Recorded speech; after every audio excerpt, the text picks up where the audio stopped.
Il existe des endroits où le temps s'est arrêté. Des cités construites par l'homme, habitées par des rêves, puis désertées par le silence. Ces villes ont connu la gloire, l'espoir, et parfois l'oubli brutal. Aujourd'hui, elles témoignent d'un passé figé, d'une mémoire qui s'efface lentement. Bienvenue dans Terra Mysteria, là où chaque pierre a quelque chose à raconter. Voici 5 villes abandonnées, et les secrets de leur chute.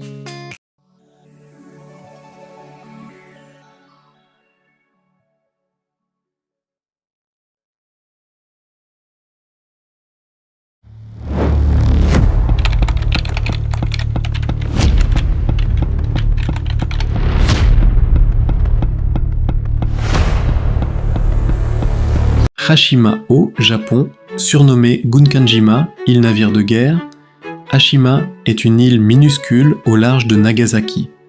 En 1887, Mitsubishi y installe une mine de charbon sous-marine.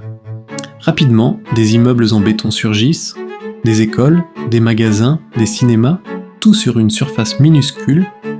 En 1959, Hashima devient le lieu le plus densément peuplé au monde. Plus de 5000 personnes sur 6 hectares. Dans les années 1970, le Japon abandonne le charbon au profit du pétrole. La mine ferme en 1974 et l'île est évacuée du jour au lendemain.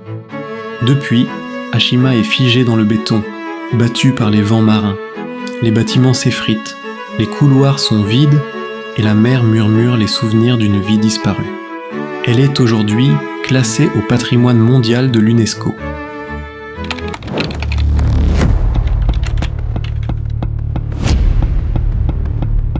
Bodie à Californie, fondée en 1859, Bodie devient une ville emblématique de la ruée vers l'or. À son apogée, elle compte plus de 10 000 habitants, des saloons, des bordels, des banques et même un journal local. C'est le Far West dans toute sa splendeur, brutal, bruyant, bouillonnant. Mais l'or s'épuise, les mines ferment et les habitants fuient. En 1915, Bodie est officiellement déclarée ville fantôme. Aujourd'hui, elle est préservée dans un état de délabrement contrôlé. Les maisons sont figées, les objets laissés sur place, comme si les habitants étaient princes et partis hier.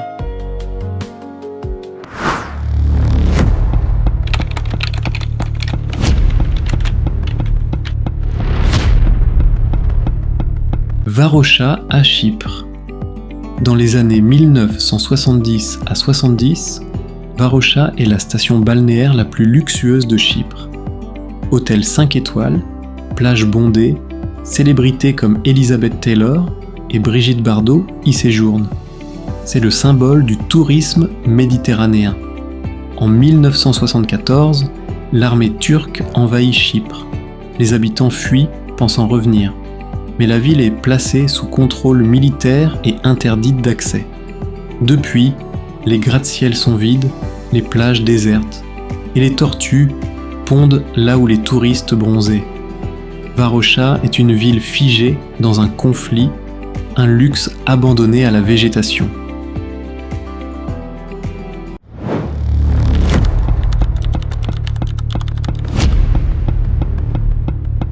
Pyramiden, au Norvège, fondée par les Suédois, rachetée par les Russes en 1926, Pyramiden devient une ville minière modèle dans l'Arctique. On y trouve des appartements, une salle de sport, un théâtre et même une statue de Lénine face au glacier. Les habitants vivent dans une utopie soviétique glacée. En 1998, la mine ferme. Les habitants partent, laissant derrière eux des livres ouverts, des jouets, des bouteilles de vodka. Le froid conserve tout. Aujourd'hui, Pyramiden est intacte, comme si le temps s'était arrêté. Un gardien veille sur la ville, et les ours polaires rôdent dans les rues désertes.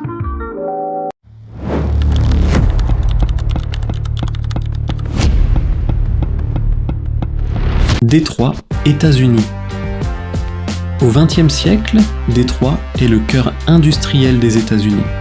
Ford, Chrysler, General Motors y prospèrent. La ville est surnommée Motor City, avec 2 millions d'habitants, des gratte-ciel, des quartiers dynamiques. Mais la crise économique frappe.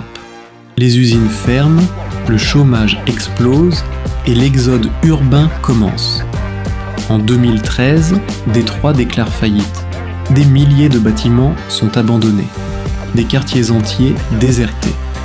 Aujourd'hui, c'est un terrain d'exploration urbaine entre art, ruines et renaissance lente. Ces villes ne sont pas seulement des ruines, elles sont les miroirs de notre ambition et de notre fragilité. Leur silence résonne comme une leçon. Tout ce que nous bâtissons peut un jour s'effondrer. Mais tant qu'il y a des curieux pour écouter, leur histoire continue de vivre. N'oubliez pas, chaque lieu abandonné cache un dernier murmure. Et chez Terra Mysteria, on l'écoute.